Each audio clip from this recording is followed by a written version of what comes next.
From the Opopco Studios in Oklahoma City, this is an OU Update with Jason Kersey. I'm Jenny Carlson. Obviously, Jason, it's Bedlam week, and we're still talking quarterbacks at Oklahoma. It seems like that just keeps coming back and back. Sounds like Cody Thomas is the guy for sure on Saturday. Yeah, Bob Stoops announced yesterday Cody Thomas will be the starting quarterback again for the third straight game, and it's another Bedlam where OU enters with sort of questions about quarterback. Last year Trevor Knight was coming off a really good Kansas State game, but still he got hurt, right before halftime, and we saw what happened. Blake Bell wound up coming in third string and leading them to victory. So, and this year Blake Bell is the emergency backup again. So who the heck knows what's going to happen? Mr. Bedlam rides again, perhaps. Who knows?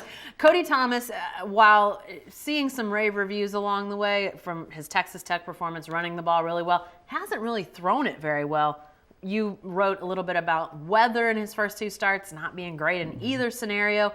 But he seems to need to throw the ball better in Bedlam. And in the bowl, if he has to play, can he throw the ball better? I think he can. Actually, his senior year of high school, Ryan Aber and I went and watched one of his games in Irving, and he's got a great arm. He's an accurate thrower. I think he threw 7 touchdowns that night. Wow. So we know that he can throw the ball. His first start, it was windy. It was his first start in a very hostile environment. I think you sort of can't really blame him for not having a great game then. The second game, Kansas, it was rainy. He only attempted 13 passes, which is extremely low for Oklahoma. So I don't really know that it's completely fair to judge him off of those 2 games. At the same time, in the Big 12, you're going to have bad weather sometimes. Right. So you got to be able to play better in it. And it could potentially be some rain, I think, on Saturday as well. Lastly, let's talk about Trevor Knight because his situation continues to be at least a source of concern, I think, for people just from a individual standpoint. He has this injury, this transient quadriplegia.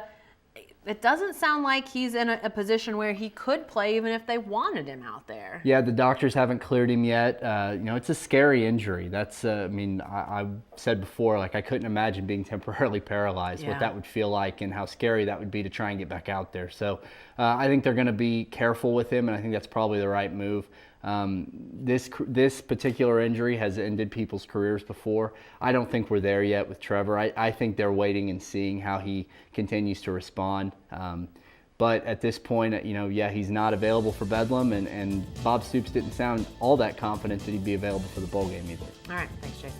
Sure to stay with the best coverage team anywhere at newsok.com and every day in the Oklahoman. And make sure to check out our top 5 strangest Bedlam games online this week at newsok.com.